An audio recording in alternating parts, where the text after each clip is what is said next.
স্বামী স্ত্রীর সম্পর্কের মধ্যে যখন অশান্তি চরম পর্যায়ে চলে যায় তখন কিন্তু এরকম হাতাহাতি মারামারি লেগে যায়। তো আমি কোনোদিনও ভাবতে পারিনি যে প্রেম করে বিয়ে করার পর এইরকম মানে শেষ পর্যন্ত নিজের স্বামীর গায়ে হাত তুলতে হবে। পুরো ভিডিওতে ঠিক কী হয়েছিল তোমরা না দেখলে কিন্তু একদমই বুঝতে পারবে না। তার জন্য তোমাদেরকে বলছি, প্লিজ তোমরা অল্প একটি ভিডিও দেখে সত্য মিথ্যা যাচাই করো না, তোমরা ফুল ভিডিওটা দেখো এবং তোমরা কিন্তু অবশ্যই কমেন্ট করবে যে কার দোষ ছিল এখানে, আমার দোষ ছিল না কি আমার হাজব্যান্ডের দোষ ছিল, আমার কি ওর ওপরে হাত তোলাটা উচিত হয়েছে কি না, এবং ও কি আমায় কিছু বলেনি, সব কিছু তোমরা আজকের এই ভিডিওতে দেখতে পাবে। তো তোমাদের রিকোয়েস্ট রইলো যে প্রথম থেকে তোমরা কিন্তু ভিডিওটা দেখবে। তো hello everyone, welcome back to my channel Chandra's daily lifestyle. তোমাদের সবাইকে ওয়েলকাম জানাচ্ছি আরও একটি নতুন ব্লগে। আজ শুক্রবার সকাল 11টার দিক থেকে ব্লগটা স্টার্ট করছি, কেননা তোমাদের দাদাভাই এখানে দেখো নিয়ে এসেছিল সকালবেলাতেই নান পুরি এবং এখানে একটু ছোলার তরকারি। তো এর আগে এখানে কচুরি দিত বড় বড়, বাট এবার আমি বুঝলাম যে এটা নান পুরি বানিয়েছে, সাথে কিছু শসার কাঁচা পেঁয়াজের স্যালাড দিয়েছিল এবং আগে দাম নিত 50 টাকা, এখন কিন্তু নেয় 70 টাকা।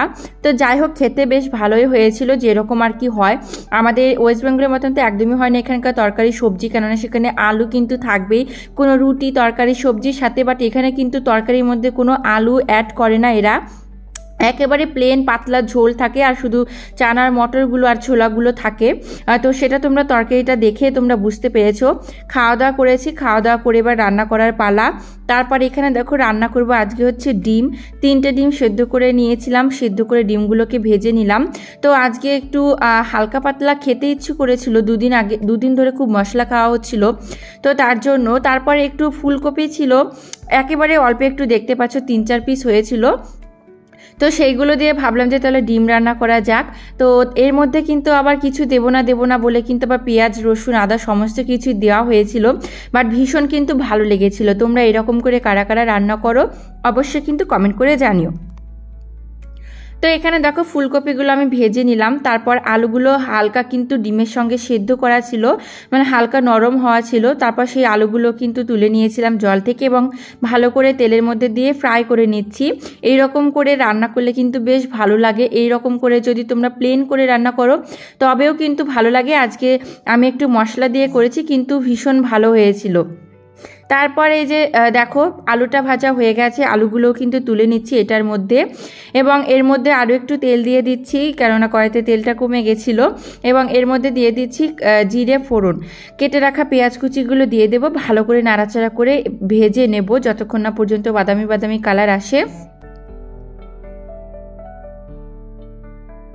দিয়ে দিচ্ছি স্বাদ মতন লবণ এবং ভালো করে আরও একটু এটাকে কিন্তু ভেজে নেব। এইদিকে দেখো কত সুন্দর লাগছে কিন্তু দেখতে, মানে ডিমগুলো ভেজে রেখে দিয়েছি আলু একসাথে। এখানে দেখো আমি এটার মধ্যে বেটে নিয়েছিলাম আদা রসুন এবং কাঁচা লঙ্কা একসঙ্গে, তো সেইগুলো কিন্তু আমি দিয়ে দিলাম। এখানে দেখতে পাচ্ছ যে কড়াইতে কিন্তু তেল নেই, পেঁয়াজ ভাজলে তো তেল খেয়েই নেয়, এর মধ্যে আমি কিন্তু আর তেল অ্যাড করিনি। এমনি তো আমি রান্নায় অনেকটাই কম পরিমাণ তেল দিই, কেননা হালকা তেলে তরকারি খেতে একটা অন্যরকমই টেস্ট লাগে। তো তারপর যেহেতু পেঁয়াজের মধ্যে তেল ছিল এবং ওই সমস্ত সবজির মধ্যেও আছে, তবুও কিন্তু তরকারিতে অনেক তেল হয়েছিল, দেখতে পাবে লাস্টে।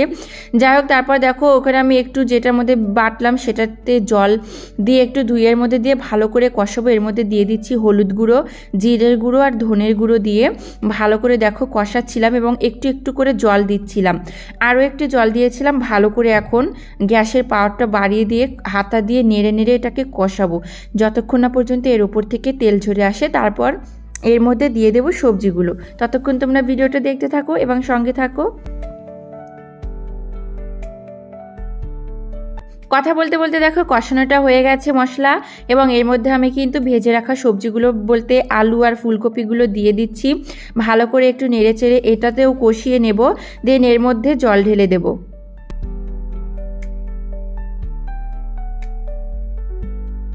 আর একটা কথা, আমি কিন্তু এর মধ্যে সামান্য পরিমাণ লঙ্কার গুঁড়ো দিয়েছিলাম, যার জন্য কিন্তু সেই রকম করে কোনো লঙ্কার গুঁড়োর কালার আসেনি। তোমরা সেটা দেখতেই পাচ্ছ এবং কত সুন্দর হয়েছিল কষানোর পরে, এবং দেখতেই পেয়েছো কিন্তু তেল কিন্তু অনেকটা পরিমাণে তেল উঠেছিল সমস্ত সবজি দিয়ে দেওয়ার পরে, কেননা ওইগুলোর মধ্যে তেল ছিল।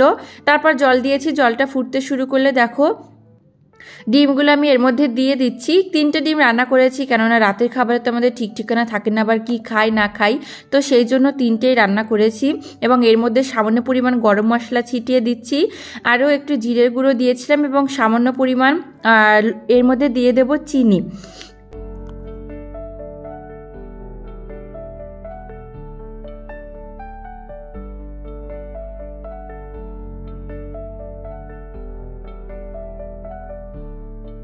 তো এখানে আমি আরও একটু দেখো লবণ দিয়ে দিচ্ছিলাম, মানে যতটুকু লবণ লাগতো, আরও একটু চিনি দিয়ে দিলাম এবং এটাকে আমি আরও একটু নেড়ে চেড়ে কিন্তু নামিয়ে নেব।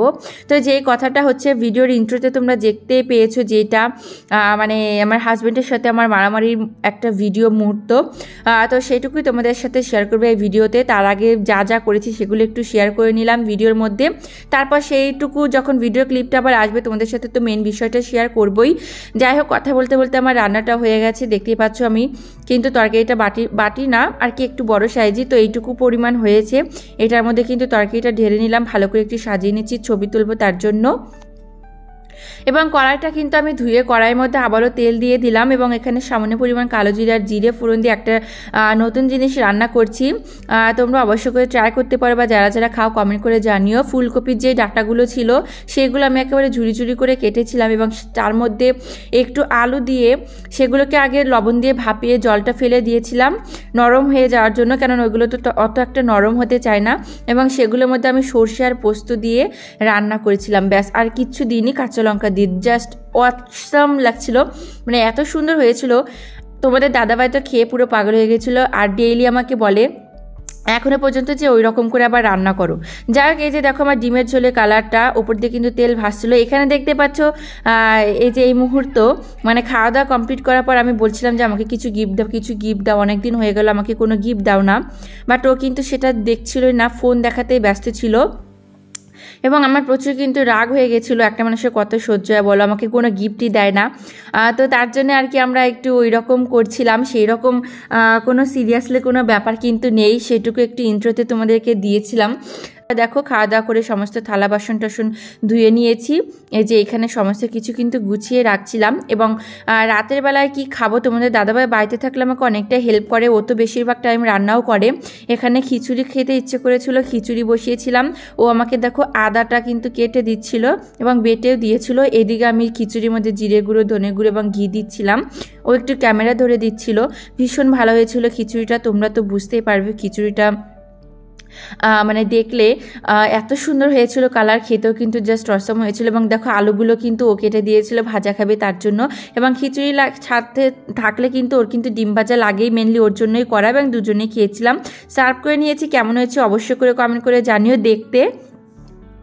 এবং খিচুড়ি রান্নাটা কিন্তু আমার হয়ে গেছে। চলো এবার তোমাদের দাদাভাইকে দেওয়া যাক। ওর থালাটা নিয়ে এসেছি সাজিয়ে, এই যে দেখো, ও কিন্তু ভীষণ ভালো খেয়েছিল, অনেকটা পরিমাণ খেয়েছিল, দেখতে পাবে, ওর ভালো লেগেছিল। খেতে খেতে অ্যাকচুয়ালি ঘুমিয়ে গেছিল, খেতে খেতে ঘুমিয়ে যায়।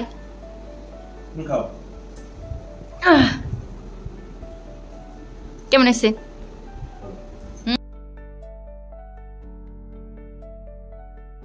আমিও কিন্তু ভীষণ ভালো খেয়েছিলাম। আর আমাদের এখানে তো ঠান্ডাটা মোটামুটি আছে, সেরকম গরম না ঠান্ডাও না। সঙ্গে দেখো আমের আচার নিয়ে বসেছি এবং ফ্রিজের জল নিয়ে কিন্তু বসেছি। দেখো গাইস কত পছন্দ হয়েছে, আমার বরাবরও নিচ্ছে। তো তোমরা কারা কারা এই খিচুড়ি খেতে পছন্দ করে কমেন্ট করে কিন্তু জানিও। এবং আজকে ভিডিওটা কেমন লাগলো সেটাও সাবস্ক্রাইব করে দিও চ্যানেলটাকে, ফেসবুক থেকে যারা দেখছো ফলো করে দিও।